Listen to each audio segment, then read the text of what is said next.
Aku beritakan pada kalian dan aku tegaskan, jika kalian benar zikirnya kepada Allah, meminta bantuan. Dengan kalian zikir, minta bantuan kepada Allah itu dengan zikir.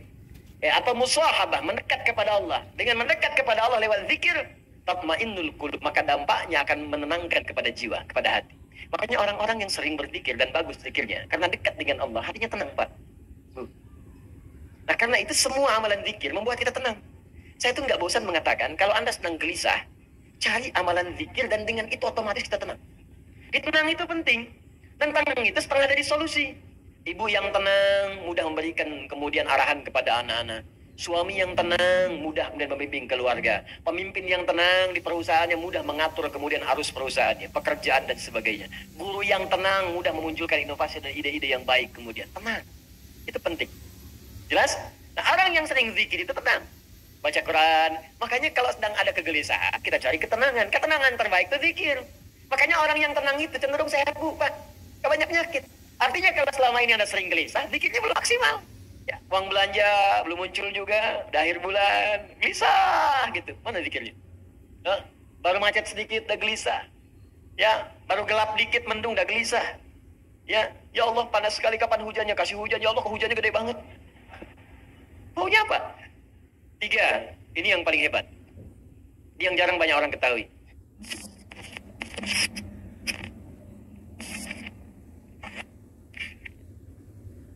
Untuk itu mari kita mulai kajian kita dengan kembali membahas surah An-Nur pada ayat yang pertama dan ayat yang kedua insyaallah. Bismillahirrahmanirrahim. Di pertemuan 1-3 telah kita sampaikan bahwa Allah pada ayat yang pertama ini ingin menegaskan di surah ini, satu surah, bukan 1-2 ayat tapi seluruh ayatnya, satu surah ini saya turunkan kata Allah, dan saya wajibkan bagi kalian untuk mengamalkannya jika kalian ingin mendapatkan cahaya dalam kehidupan. Karena itu surah ini disebut surah cahaya. Mata menatap, alhamdulillah, mendapat bimbingan cahaya. Telinga mendengar, ada cahaya di pendengaran kita. Kaki melangkah, mendapat bimbingan cahaya dari Allah. Maka saya turunkan kata Allah satu surah yang dengan kalian membahas, mengkaji dan mengamalkan surah itu seluruhnya, dan saya wajibkan kalian mengamalkan isinya, bukan sekedar dibaca. Jadi kalaupun ada yang baca surah ini sampai hatam berkali-kali, ratusan kali, ribuan kali, tapi tidak mengamalkan isinya, maka besar kemungkinan dia tidak bisa mendapatkan cahaya yang dijanjikan. Lalu saya terangkan kata Allah, semua rumusan untuk mendapatkan cahaya itu dengan keterangan yang jelas, ayatin bayyinat. Keterangan-keterangan dariku, tanda-tanda dariku, petunjuk-petunjuk dariku, kata Allah dengan sangat jelas. Bayyinah itu, Bapak Ibu sekalian, kalau di dunia hukum itu bukti yang sudah nyata, yang nggak bisa ditolak lagi. Lam yakunil ladzina kafaru min walal musyrikina munfakkina hatta bayyinah. Ya, orang-orang kafir itu, orang-orang musyrik itu dari kalangan ahli kitab, ya, kata Allah, sulit mempercayai kamu Muhammad sallallahu alaihi wasallam sebelum datang kepada mereka bukti yang jelas. Karena itu pada Nabi Muhammad sallallahu alaihi wasallam oleh Allah diberikan tanda yang sangat jelas, yang mustahil bagi mereka untuk mengelak dari tanda-tanda itu. Di kitab mereka dituliskan seorang nabi akhir zaman punya tanda di pundaknya. Ya, begitu dilihat di pundaknya tandanya ada. Seorang nabi akhir zaman ketika berjalan dari sejak kecil akan ada awan teduh yang menaungi. Tandanya jelas kelihatan. Ya, seorang nabi akhir zaman akan punya tanda begini-begini, semua tandanya muncul semua. Nah, itu diketahui oleh mereka. Tidak ada celah kemudian untuk mengelaknya. Seperti persis matahari terbit di timur, kemudian tenggelam di barat. Itu bayyinah. Jadi kalau ada dalam Al-Quran sifat-sifat bayyinah, artinya semua yang diterangkan oleh Allah dengan sangat jelas, saking jelasnya, nggak ada celah bagi kita untuk mengelak. Kalau sampai yang sudah jelas pun masih mengelak juga, maka ini ada persoalan dalam jiwanya. Ya, saya mau tanya pada Bapak Ibu sekalian, misal, saya mau contohkan, ini apa? Tisu, kalau saya katakan ini apa belum kelihatan, Anda bingung jawabnya wajar. Tapi kalau saya tunjukkan jelas dengan bendanya, sampai warnanya, belum yakin juga ini tisu, berarti ada masalah dalam pandangan Anda. Jelas ya? Tapi kalau Anda jelas melihatnya putih dan mengingkari ini tisu, maka masalahnya di hati Anda. Demikian nanti Allah terangkan di surah ini. Tentang bagaimana fungsi mata, tentang bagaimana menjaga diri dalam kehidupan, tentang manfaat mengerjakan ini, menjauhi ini, dan dijelaskan semuanya. Teorinya dijelaskan, manfaatnya dijelaskan, contohnya dijelaskan. Makanya disebut di awal saya jelaskan sejelas-jelasnya. Kalau masih belum jelas juga, ada masalah kemudian dengan cara dia memahaminya. Kalau sudah jelas gak diamalkan, ada masalah di hatinya. Kalau sudah jelas kemudian nggak beriman juga, ini ada masalah dalam jiwanya. Pelan sampai sini, paham? Baik. Kemudian apa fungsi semua ini saya terangkan kata Allah dengan jelas. Dan saya menginginkan kalian punya cahaya dalam kehidupan. Apa di antara tujuan yang paling utamanya? La'allakum tadhakkarun. Supaya kalian mampu meningkatkan zikir kepada Allah subhanahu wa ta'ala. Bagian terakhir ini yang akan saya pertajam. Sebelumnya saya terangkan sebagian saat di Al-Hikmah. Bapak Ibu sekalian, zikir adalah segala kegiatan atau aktivitas. Segala kegiatan atau aktivitas yang mampu mendekatkan diri kita dengan Allah subhanahu wa ta'ala. Yang mampu mendekatkan diri kita dengan Allah subhanahu wa ta'ala. Setidaknya zikir dalam Al-Quran itu memiliki 3 fungsi secara umum. Ada 3 fungsi zikir secara umum ya. Pertama, mengenalkan dan mendekatkan seorang hamba dengan Allah subhanahu wa ta'ala. Mengenalkan dan mendekatkan seorang hamba dengan Allah subhanahu wa ta'ala. Sudah? Jadi, bagi yang belum kenal Allah, belum beriman, maka dengan dia mengenal zikir, mendengar misalnya, atau melihat, atau memikirkan hal yang terkait dengan zikir, maka dia berpotensi akan mengenal Allah subhanahu wa ta'ala. Dengan mengenal itu, boleh jadi kemudian semakin dekat dia untuk mendapatkan hidayah. Contoh, saya berikan langsung misalnya, Allah perdengarkan zikir kepada semua kalangan manusia, dan zikir ini diperdengarkan 24 jam tanpa berhenti semuka bumi. Jadi terus berputar. Apa diantaranya? Suara azan. Ya, azan. Azan itu bagi orang beriman panggilan untuk sholat. Bagi yang belum beriman, itu pengenalan kepada Allah. Untuk diingatkan kembali bahwa dia punya Tuhan yang hak. Karena itu sholat dalam Al-Quran disebut dengan zikir. Ya, buka Quran surah ke-20 ayat 14.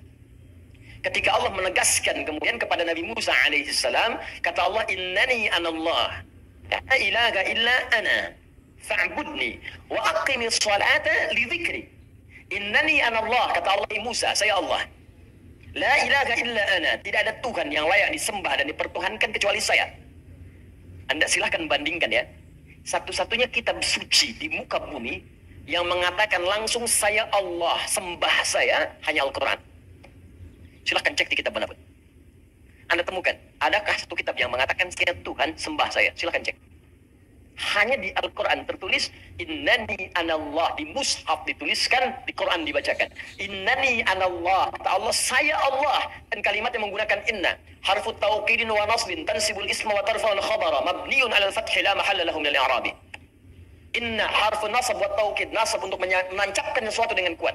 Tauqid untuk menguatkan apa yang akan disampaikan. Kata Allah, innani, saya ini, saya tegaskan pada kalian.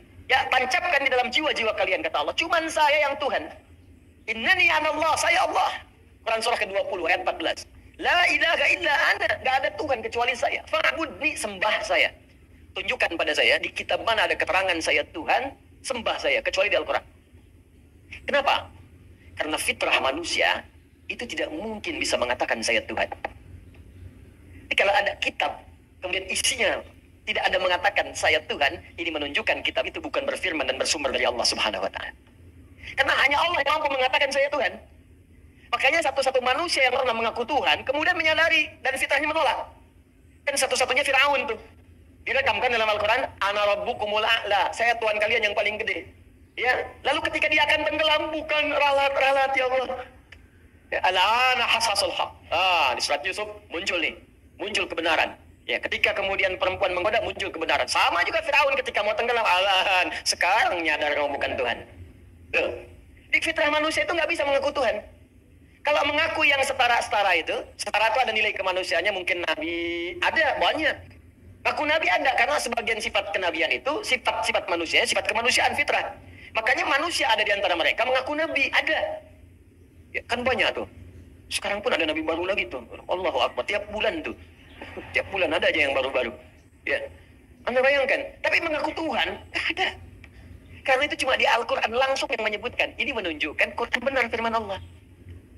Kata Allah, saya Tuhan, kata Tuhan, selain saya, sembah saya. Bagaimana menyembahmu ya Allah? Fa'budni wa aqimis salat. Tunaikan salat dari zikri. Supaya engkau bisa kenal denganku, zikir. Supaya engkau bisa dekat denganku. Karena itu panggilan untuk salat, panggilan yang mengenalkan Allah. Silahkan cek. 5 kali dalam sehari. Dibagi dalam setiap waktu. Kalimat panggilan salat dibuka dengan kalimat apa? Allahu Akbar, Allahu Akbar. Allah.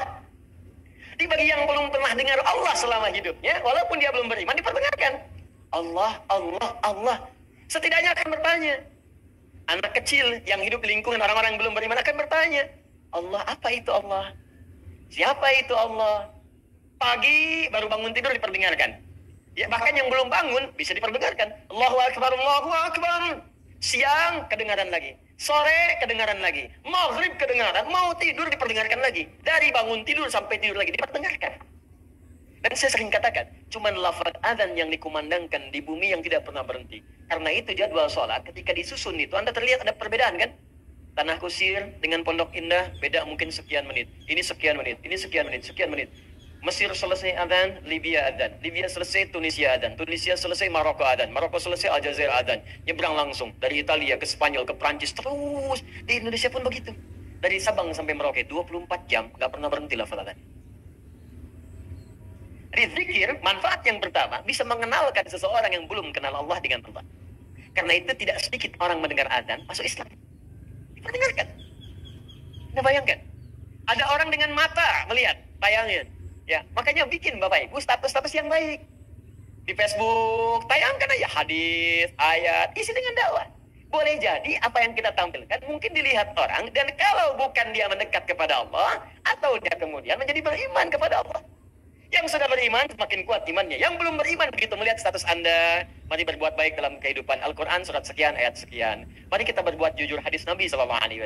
Teman Anda mungkin bukan semuanya Muslim. Begitu melihat ajaran Islam yang sesungguhnya, dia melihat, dia mengamati, tiba-tiba besoknya dia beli mushaf, dilihat, dikaji, dan memutuskan mengucapkan asyhadu an la ilaha illallah wa asyhadu anna Muhammad Rasulullah. Karena status yang Anda tulis di media sosial itu. Maka ketika dia beramal selama hidupnya, Anda mendapatkan bagian dari semua pahala yang dia dapatkan. Cuman satu yang Anda tuliskan. Ini bikin status. Tanah Kusir macet ya. Apa yang didapatkan? Nggak ada yang dapat gitu kan. Ini zikir. Zikir, zikir. Jadi bagi yang belum kenal, kenalkan. Bagi yang sudah kenal, maka zikir ini akan mampu mendekatkan pelakunya semakin dekat dengan Allah Subhanahu wa Ta'ala. Karena itu orang yang rajin sholat, semakin banyak sholat, semakin dekat dengan Allah. Gak percaya silahkan Bu, Pak. Kalau yang masih sholatnya fardu saja, apalagi yang kerjanya, maaf ya, menyendiri, belum senang jamaah, itu perasaannya masih biasa. Beda dengan ketika Anda mulai memburu masjid untuk jamaah. Di rumah pun pengen jamaah. Beda ketika Anda mulai memburu salat sunnah, malam tahajud, siangnya duha dikerjakan, rawatib tak tinggal. Demi Allah saya katakan, demi Allah, wallahi, Anda akan mendapatkan kenikmatan iman dalam jiwa. Yang ketika tertinggal sunnah, Anda bisa gelisah. Itu tanda Anda sudah mulai semakin dekat dengan Allah Subhanahu wa Ta'ala. Contoh lain, Al-Quran disebut zikir. Quran surah ke-15 ayat 9. Inna nahnu nazzalna dzikra wa inna lahu lahafizun. Sungguh kami telah turunkan Al-Quran sebagai zikir. Anda kalau sedang baca Al-Quran, zikir, sedang zikir. Semakin meningkat levelnya, saya udah nggak mulai mau baca lagi. Saya pengennya langsung menghafal. Baca, menghafal. Maka meningkat langsung. Tingkatnya dari yang cuma 1 naik langsung 4. Disebutkan di Quran surah 54 ayat 17, 22, 32, 40. 4 kali disebutkan dengan kalimat yang sama. Walaqad yassarnal Qur'ana lidzikri. Sungguh kami telah mudahkan Al-Quran untuk dihafalkan. Menghafal Al-Quran disebut dengan zikir. Karena itu, orang yang baru baca dengan yang telah menghafal, kedekatan dengan Allahnya beda. Nggak percaya silahkan cek. Anda yang baru baca, besoknya baca lagi, meningkat, baca lagi. Semakin banyak baca, semakin dekat dengan Allah. Yang menghafal lebih daripada itu. Tambah lagi, ngulang lagi, murajaah lagi, bangun tahajud, ulangi lagi. Semakin terasa perbedaannya. Doa, bagian dari zikir. Quran surah ke-7 ayat 205. Wadhkur rabbaka fi nafsika tadarruan wa khifatan wa dunal jahri minal qaul. Makanya ketika Anda sedang berdoa, bukankah semakin merasa dekat dengan Allah? Ya kan? Ada perasaan berbeda dalam hati kita kan? Nah, jadi yang pertama, fungsi zikir itu mampu mendekatkan diri kita dengan Allah Subhanahu wa taala. Kalau sudah dekat orang ini, maka akan terjadi dua hal dalam hidupnya. Fokus. Hal pertama, mudah mengerjakan perintah Allah, dan yang kedua, mudah meninggalkan larangan Allah Subhanahu wa taala.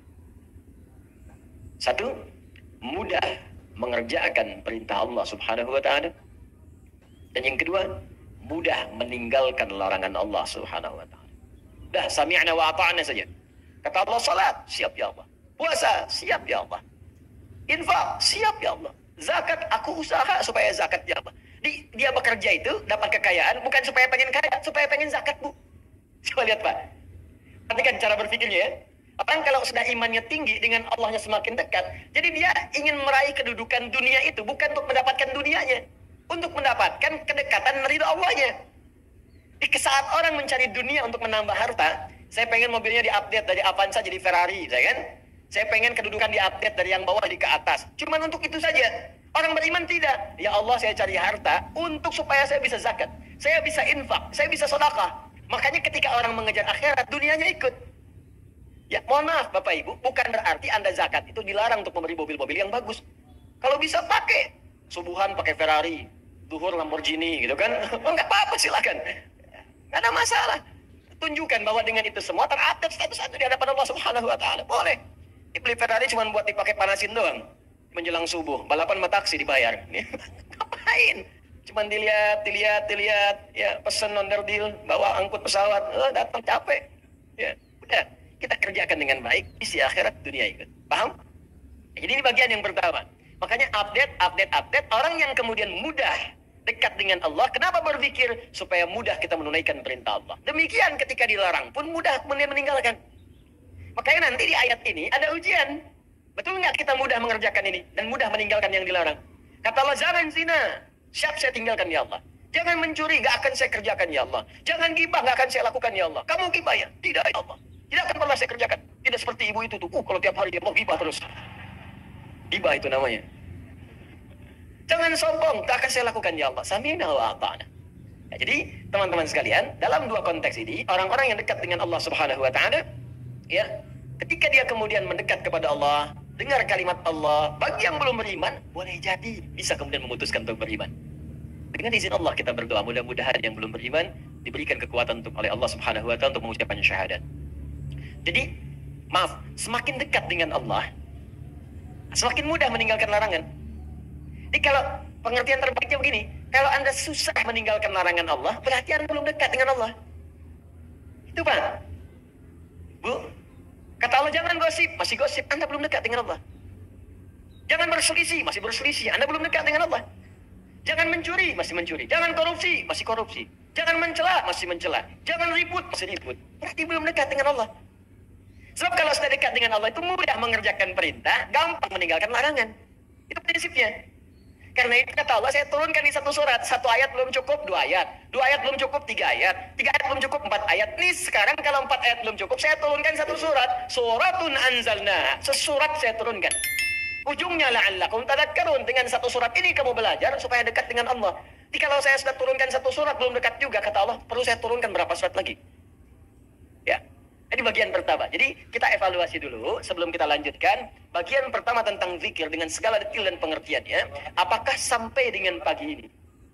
Baik perintah dan larangan itu sudah mudah kita kerjakan untuk perintah dan mudah kita tinggalkan untuk larangan. Kalau belum, berarti ada bagian zikir tertentu yang belum kita sempurnakan pelajarannya. Dua, zikir bermanfaat bisa melahirkan ketenangan yang dalam pada jiwa. Membuat hati lebih tenang. Dalilnya ada di Quran surah ke-13, Ar-Ra'd ayat ke-28. Di pertengahannya. Ala bi dzikrillahi tatma'innul qulub. Ala harful ihbari wat tawkidi. Harful ikhbari wat tawkidi. Huruf yang digunakan untuk menyampaikan informasi dan menguatkan apa yang akan disampaikan itu.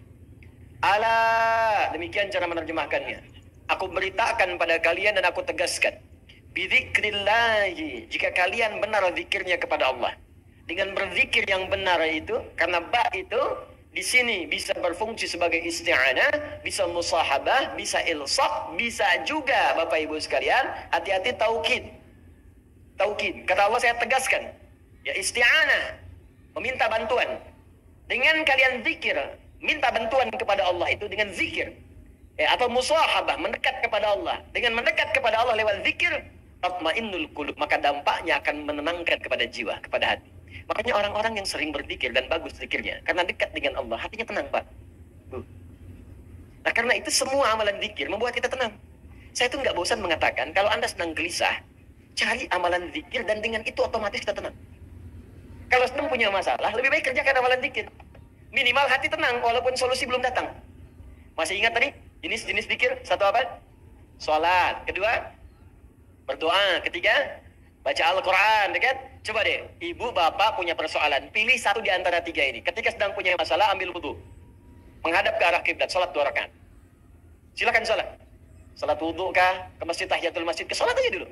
Begitu Anda sholat, demi Allah saya katakan, kalau sholat Anda benar, seketika hati Anda saat sholat menjadi tenang. Bahkan masalah bisa tumpah saat sujud di atas sajadah. Betapa banyak persoalan sulit itu hilang seketika dengan hanya menghamparkan kening kita di atas sajadah. Lebih banyak persoalan yang kecil menjadi besar karena dipersulit dengan adu argumentasi yang tak berujung. Kan Bapak katakan begini, iya Mama kan sudah ingatkan juga, tapi kan Bapak bilang selesai. Ada orang yang cuma bangun takbir Allahu Akbar, kemudian sujud. Dia tekankan keningnya di sajadah itu. Dia curahkan perasaannya, mengalir air matanya. Begitu salam assalamualaikum, pasrah jiwanya, tenang hatinya. Walaupun solusi belum datang, tapi ketenangan itu sudah ada. Dan ketenangan itu setengah dari solusi. Makanya orang tidak ingin kehilangan ketenangan. Orang lebih baik berkurang dunia dibandingkan hilang ketenangan. Cek kalau nggak percaya. Cek ya. Anda pilih mana? Kaya tapi gelisah atau miskin tapi tenang. Jangan pilih yang ketiga. Kaya tapi gelisah atau miskin tapi tenang. Pilih.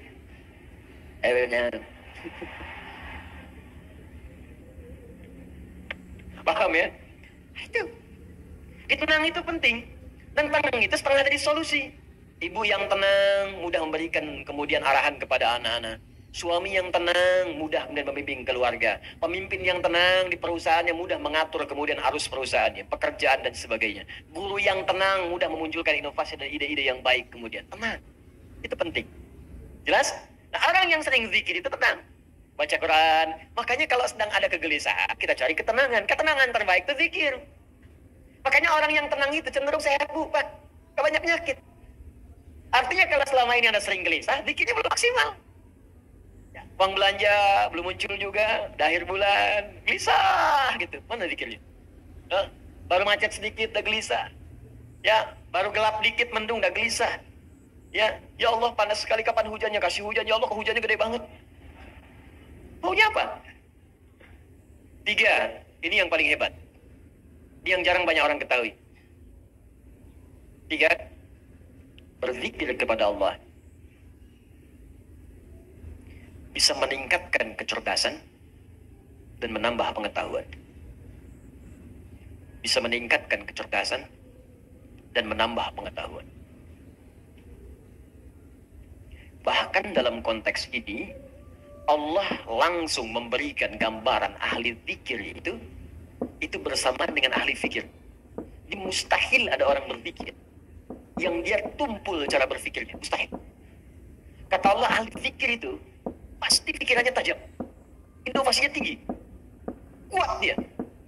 Karena itu di Quran surah ketiga Ali Imran ayat 190 sampai 191 disandingkan bagaimana kekuatan ahli zikir yang meningkat kecerdasannya itu berlipat-lipat. Inna fi khalqis samawati wal ardi wa ikhtilafil laili wan nahari la ayatin li ulil albab. Siapa ulul albab di situ? Alladzina yadhkuruna Allah qiyaman wa qu'udan wa 'ala junubihim. Belum berhenti setelah itu wa yatafakkaruna. Kemudian fi khalqis samawati wal Rabbana ma khalaqta hadza batila. Perhatikan, pertama disebut ulul albab, yang kedua disebut sering berpikir, berinovasi, merenungkan, kontemplasi. Siapa itu ulul albab? Bapak Ibu tahu kelapa nggak? Kelapa. Jangan katakan wallahu a'lam, kelapa. Kelapa. Tahu buahnya? Buah kelapa. Baik. Buah kelapa itu kan ada kulit yang kasar yang keluar kan? Baik ya? Baik. Kemudian kalau dibuka serabutnya, serabut dibuka, ada apa dalamnya? Baik. Batoknya masih keras kan? Baik. Kalau batoknya dibuka lagi ada apanya? Dagingnya kan? Nah, buahnya itu sama kulitnya tadi Bu ya. Jadi kalau ibu ada buahnya berarti keluar lagi dari awal ya. Ada dagingnya, ya kan? Begitu dibuka udah batok, kok kulit lagi? Maaf ya, maaf. Saya agak detil kalau ke situ. Dibuka ada apa ya tadi? Dagingnya. Begitu dagingnya kemudian mau dimakan, di dalam daging itu ada apa lagi? Air. Nah, di dalam air itu ada apa lagi?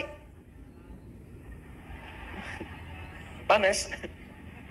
Bukan, ada bagian yang lembut, yang putih gitu. Tahu? Nah, itu yang disebut lub dalam bahasa Arab. Lub. Jamaknya albab. Lub itu yang paling dalam dari sesuatu. Lub. Jadi kalau kita belajar itu, ada orang yang masih menangkap kulitnya luarnya.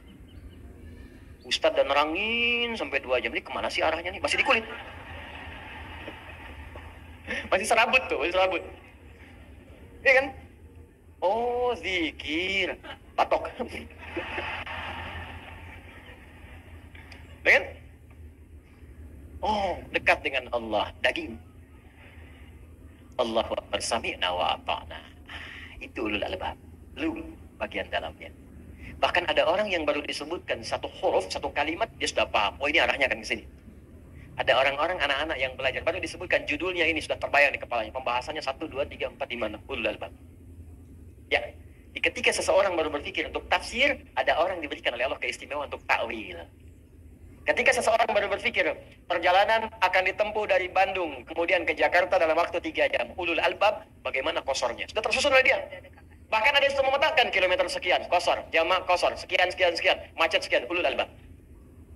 Ada orang terpikir untuk masuk kampus saja, saya akan masuk kampus A misalnya, atau ada yang mengatakan saya, kuliah kemana nanti? Ya aja deh, itu belum sampai patok, baru naik tuh, ya, baru naik, pohonnya jadi belum. Kalau sudah dia berpikir sampai dari atas dulu, saya ingin jadi ini, kuliahnya ke sini, ininya ini, sampai kampus pun dia ikuti. Saya pengen kuliahnya di kampus ini, kurikulumnya dia ambil, dosanya dia lihat tuh semua, ulul albab, ulul albab. Nah, orang yang ulul albab ini kebiasaannya, Allahu Akbar, dia merumuskan sesuatu dengan teliti, terfikir. Jadi kalau dia jadi pengusaha, runtut usahanya. Ini modalnya, ini sekian, keuntungan sekian, tantangan sekian, ini sekian, visinya begini, ini. Boleh, jalan. Dia jadi pemimpin, dia rumuskan. Berapa yang saya pimpin? Objeknya mana? Berapa kalangan? Ini karakternya apa? Ini bagian apa? Ini bagian apa? Ini harus dirumuskan. Ada. Yang harus saya lakukan. Jadi guru, apa yang mau saya terangkan? Targetnya apa nih? Murid bisa ini, bisa sholat. Oh, fikih sholat yang diajarkan. Apa yang targetnya harus disampaikan? Bikin kurikulumnya. Begini. Dalilnya begini. Caranya begini. Bacaannya begini. Hikmahnya begini. Turunkan. Ulul albab. Nah, jadi kalau karakteristik ulul albab ini hadir dalam jiwa kita, maka hidup kita akan jadi terarah dan semua apa yang kita kerjakan pasti sukses. Karena itu, perhatikan baik-baik. Ibu, Bapak masih ingat jenis zikir pertama yang saya sebutkan tadi apa? Salat. Salat menjadi amalan pertama yang Allah perintahkan kepada Nabi Muhammad SAW untuk dikerjakan oleh para umat dari kalangan sahabat sebelum hijrah ke Madinah. Allah tidak mengajarkan puasa dulu, bukan haji dulu, bukan umrah dulu, bukan zakat dulu, tapi salat dulu. Begitu salat diajarkan dengan baik, semua para sahabat seluruhnya dengan profesi apapun yang mereka jalani, semua sukses tanpa kecuali. Tunjukkan pada saya sahabat mana yang tidak sukses dalam hidupnya. Semua sukses. Walaupun kadar kesuksesan itu bagi setiap orang relatif. Bagi si A, saya pengen jadi guru, udah sukses. Bagi si B, manajer sukses. Bagi si C, direktur sukses. Walaupun itu bisa relatif, tapi semua menjangkau. 12.000 sahabat Nabi. 38 jadi panglima. Kekuatan satu panglimanya bisa menaklukkan Persia dan Romawi. Satu diplomatnya bisa menaklukkan Afrika. Amr bin As, cuman ekspedisi. Dari mulai Mesir, Libya, Tunisia, Maroko, Aljazair, sampai ke Syam. Sekarang 4 negara. Jordania, Libanon, Palestina, Syria. Itu semuanya muslim sampai sekarang. Cuman satu orang diikutin para sahabat dari belakang. Satu orang ikut ketika hijrah kemudian ke Ethiopia, ke Habasyah. Sekelompok sahabat Nabi dipimpin Ja'far, ya, bin Abi Thalib. Kemudian sebagian ada yang ikut satu orang saat ekspedisi ke Cina, ya. Singgah kemudian di Baros, 414 km dari kota Medan. Singgah di situ, singgah saja. Islam senusantara. Kemudian jadi Indonesia, Malaysia, Brunei Darussalam, Filipina Selatan, Thailand Selatan, Rakhine, sukunya Rakhine, sampai sekarang. Bukan karena keislamannya, karena Allah jaga dengan nilai Islam itu. Yang paling penting itu kok bisa ada yang sukses, tenang hatinya. Tidak, berislam itu sukses. Berislam itu tenang. Islam itu solusi. Islam itu inovasi. Jadi kalau Anda sudah masuk Islam, belum sukses, belum tenang, belum bisa berinovasi, ada yang belum sempurna kita pelajari. Itu poinnya. Karena itu ketika seseorang dekat dengan Allah, maka ditambahkan pengetahuan. Tadi yang saya katakan, turun Quran surah kedua di akhir ayat 282, paling kiri sebelah bawah.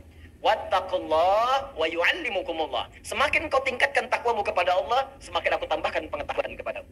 Demi Allah saya katakan, perhatikan oleh Anda biografi orang-orang dulu di masa yang lalu. Orang-orang hebat. Yang penemu dari mulai matematikawan, fisikawan, kimia, ahli pakar di bidang macam-macam. Silakan cek. Pendidikan pertama mereka sebelum belajar hanya memaksimalkan dua hal. Satu, menghafal Al-Quran. Kedua, memaksimalkan sholat. Ajarkan anak Anda sholat dengan baik, hafalkan Quran.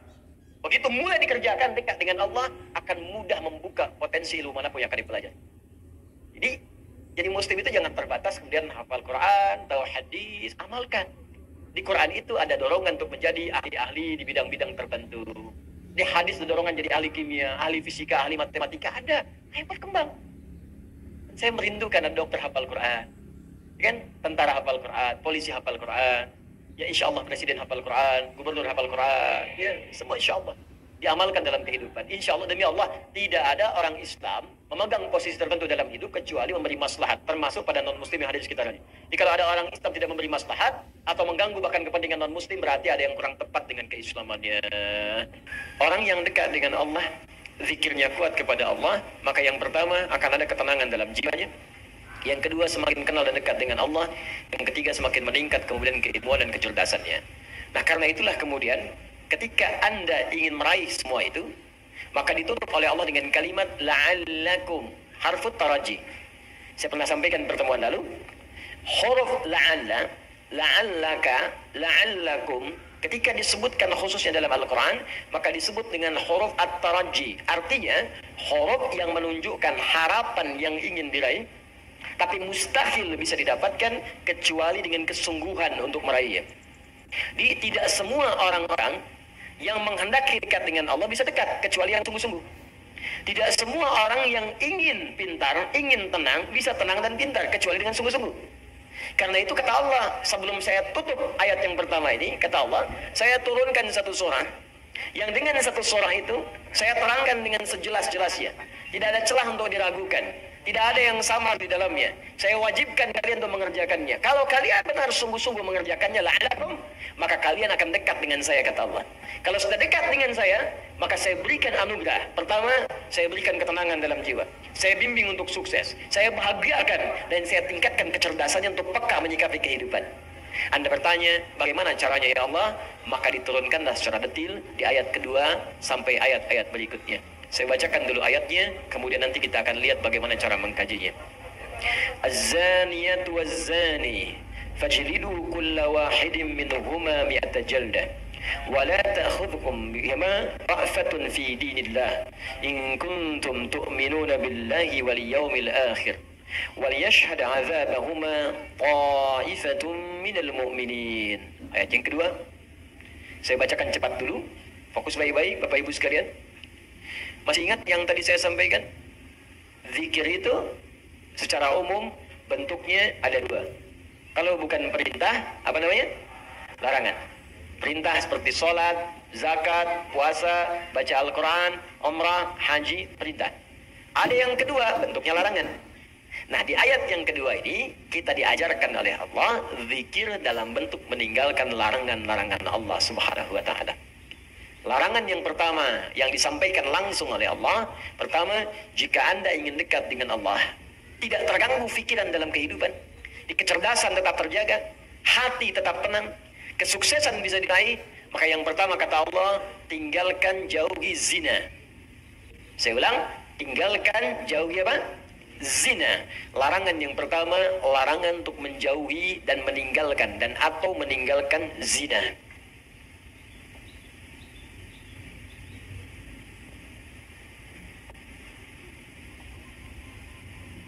Awas hati-hati.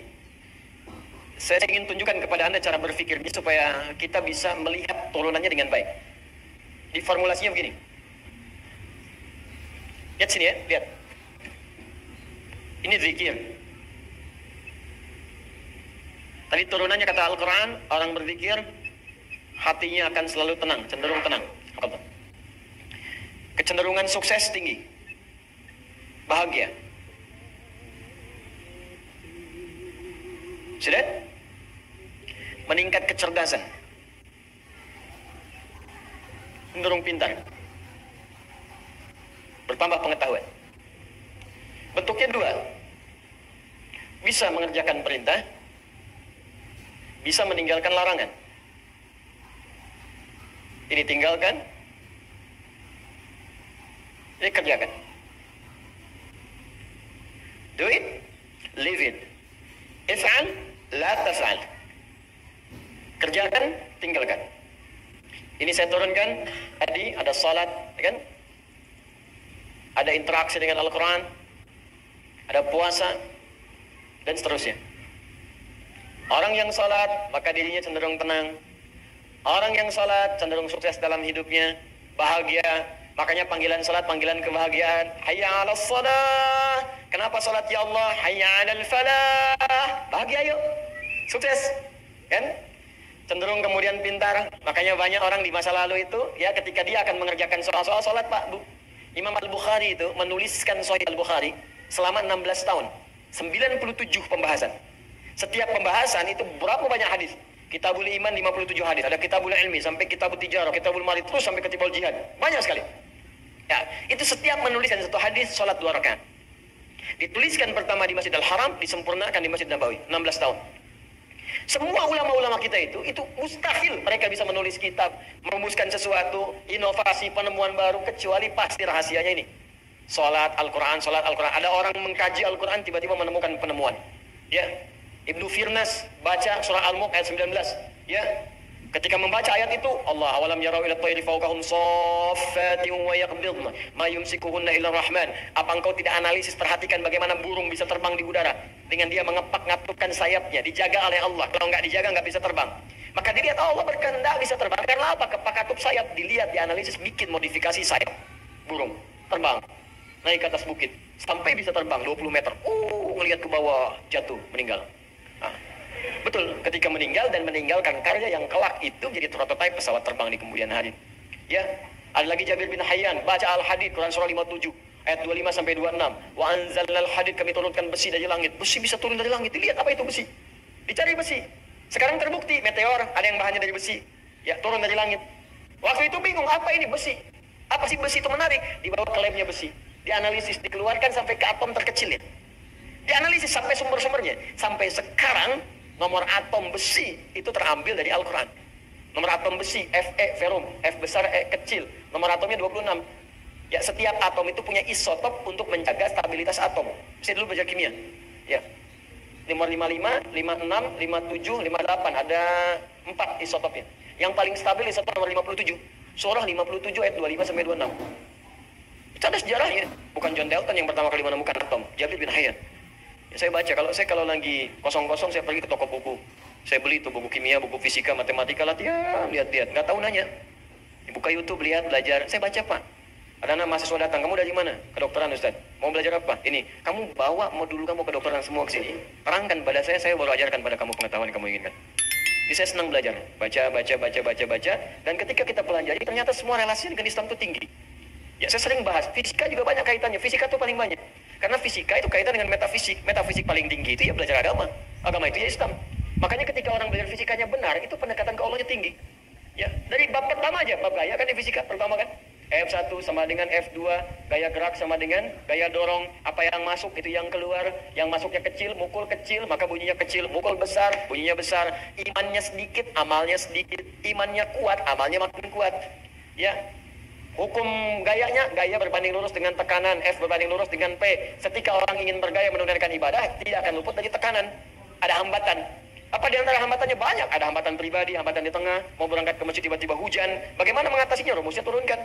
Mau ke masjid hukum jamak qashar, E sama dengan V dikali T.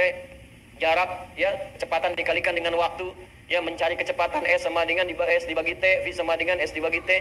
Jadi ketika kita mau ukur ke Bandung, kecepatannya berapa supaya nggak dikosor? Nyampe.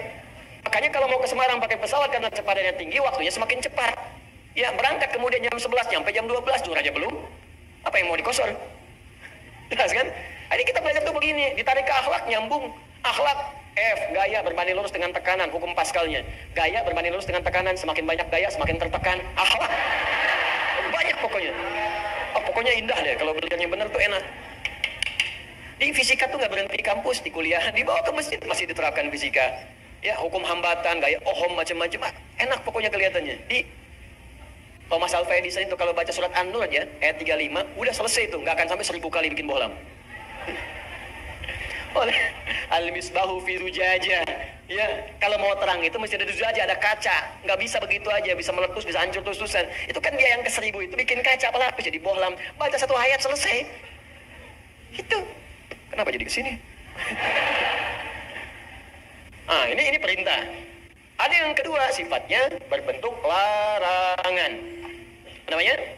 Larangan. Ini tenang, ini sukses, ini bahagia. Jadi ada yang sifatnya larangan. Pertama kata Allah, tinggalkan zina. Di surat Cahaya. Fokus. Cara berpikirnya begini. Perhatikan cara berpikirnya. Ini kebanyakan orang cuma baca. Tapi formulasinya nggak dipahami. Sehingga parameter tingkat keberhasilan mengkaji ayatnya itu nggak muncul. Cuma jadi pengetahuan tersimpan di pikiran kita, amalnya nggak ada. Di bacaan Nur, zina masih terus saja dikerjakan. Zina mata, zina telinga, zina lisan.